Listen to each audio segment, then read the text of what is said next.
ورحمۃ اللہ وبرکاتہ۔ میرے قابل احترام دوستوں، بھائیوں، بزرگوں، ہر انسان کامیابی چاہتا ہے۔ دنیا و آخرت کی کامیابی ہر انسان چاہتا ہے۔ کامیابی اللہ رب العزت کے حکم ماننے اور نبی پاک صلی اللہ علیہ وآلہ وسلم کے طریقے کے اوپر زندگی بسر کرنے میں ہے۔ اللہ کے حکم ماننے اور نبی پاک صلی اللہ علیہ وآلہ وسلم کے طریقے کے اوپر چلنے میں ہے۔ یہ طریقے میرے اندر، آپ کے اندر، سارے عالم کے سارے انسانوں کے اندر آ جائیں، اس کے لیے زبردست محنت کی ضرورت ہے۔ آج دنیا کا چھوٹے سے چھوٹا کام بغیر سیکھے نہیں آتا،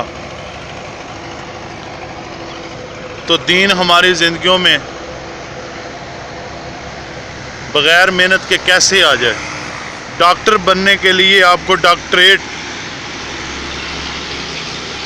پڑھنی پڑے گی، انجینئر بننے کے لیے آپ کو انجینئرنگ پڑھنی پڑے گی، دنیا کے علوم سیکھنے کے لیے آپ کو دنیا کے علوم پڑھنا پڑیں گے، اور دین بغیر سیکھے ہماری زندگیوں میں کیسے آ جائے؟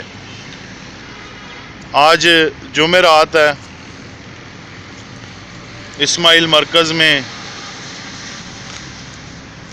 شب جمعہ کے لیے تشریف لے کر آئیں۔ اللہ رب العزت ہمیں دنیا اور آخرت کی کامیابی عطا فرمائے۔ جس طرح ٹیوننگ کی ضرورت رہتی ہے روڈ پہ چلنے والی گاڑیوں کو، مشینوں کو، اس طرح انسان کو بھی ٹیوننگ کی ضرورت ہوتی ہے۔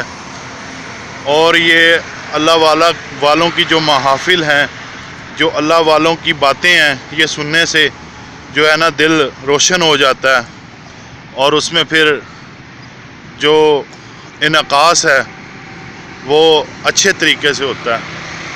تو مجھے امید ہے کہ آپ سب انشاءاللہ وقت نکالیں گے اور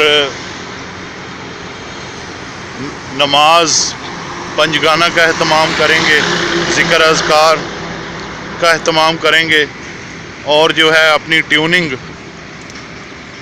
وہ بھی کرواتے رہیں گے اللہ والوں کی مجلسوں میں، اللہ والوں کی محافل میں بیٹھ کر انشاءاللہ۔ السلام علیکم ورحمۃ اللہ وبرکاتہ۔ درود پاک کی کثرت فرمایا کیجیے۔ اللہ رب العزت قرآن پاک میں فرماتے ہیں، ان اللہ وملائکتہ یصلون علی النبی یا ایھا الذین آمنوا صلوا علیہ وسلموا تسلیما۔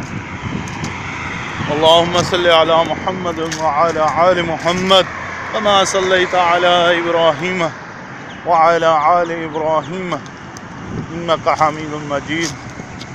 اللہم بارک علی محمد وعلی آل محمد کما بارکت علی ابراہیم وعلی آل ابراہیم انک حمید مجید۔ دعا ہے اللہ کی بارگاہ میں کہ اللہ پاک آپ کے رزق میں برکت دے، آپ کے گھروں میں برکت دے، بچے آپ کے فرما بردار ہوں، جن بچیوں کے رشتے نہیں اللہ پاک ان کے رشتوں کے انتظام فرما دے، جن بچیوں کے جہیز کا مسئلہ اللہ پاک ان کے جہیز کا مسئلہ غائب کے خزانے سے حل فرما دے، جو بے گناہ جیلوں میں قید ہیں اللہ پاک ان کی رہائی کا انتظام فرما دے، جو ہسپتالوں میں بیمار ہیں اللہ پاک ان کو صحت اور تندرستی عطا فرما دے۔ ربنا آتنا فی الدنیا حسنۃ وفی الآخرۃ حسنۃ وقنا عذاب النار۔ ربنا تقبل منا انک انت السمیع العلیم وتب علینا انک انت التواب الرحیم۔ آمین یا رب العالمین۔ السلام علیکم ورحمۃ اللہ وبرکاتہ۔